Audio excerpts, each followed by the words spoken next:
This is just a sample of the audiobook. To get the complete audiobook, access the link posted in the first comment. At the outset, let me make myself clear. I am a member of the Church of Jesus Christ of Latter-day Saints, commonly called Mormon. I was born into the church and have been raised in it.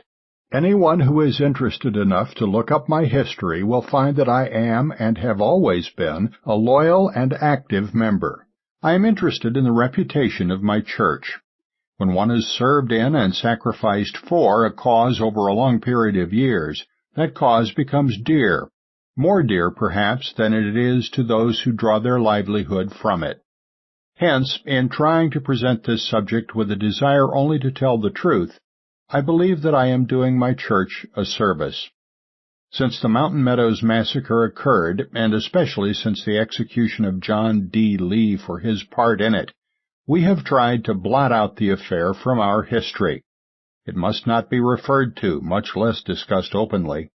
Years ago, that might have been the best stand to take in the interest of the church, but now, with the perspective of time, with the old antagonisms gone, we should be able to view this tragedy objectively and dispassionately, and to see it in its proper setting as a study of social psychology as well as of history. There is no satisfaction in rehearsing the horrible details. The few known facts have been enlarged upon and colored by many different writers with many different purposes. My excuse for adding my name to the long list of those who have given time and thought to this subject is the fact that I have some new material to present, which should add to the general understanding of what went on and why. To the descendants of the men who were involved, I say that my own grandfather was there. What part he took I do not know, except that in his late life he always insisted, as many others did, that he had nothing to do with it. There is evidence that he was in the vicinity at the time, and that he knew what was going on. If he did not help with the massacre, he still did nothing to prevent it. This study is not designed either to smear or to clear any individual. Its purpose is to present the truth. I feel sure that nothing but the truth can be good enough for the church to which I belong. Chapter 1. Into the Wilderness. To understand properly the Mountain Meadows Massacre, one must know something of the stormy history of the Mormon Church.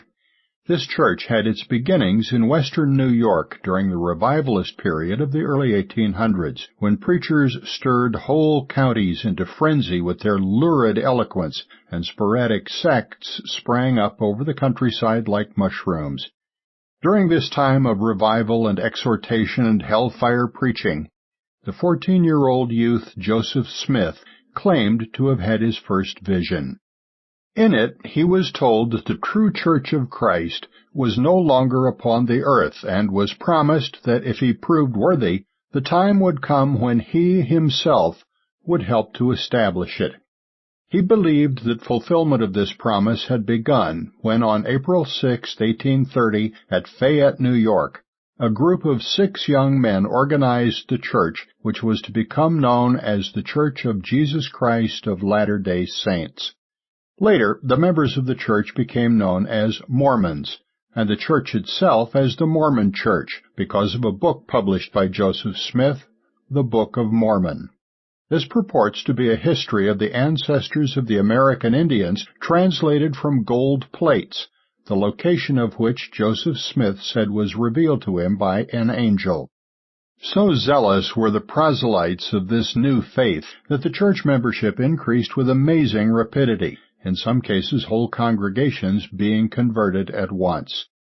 Caught up in the westward movement of the time, the church transferred its headquarters to Kirtland, Ohio, near the shore of Lake Erie, a little east of Cleveland.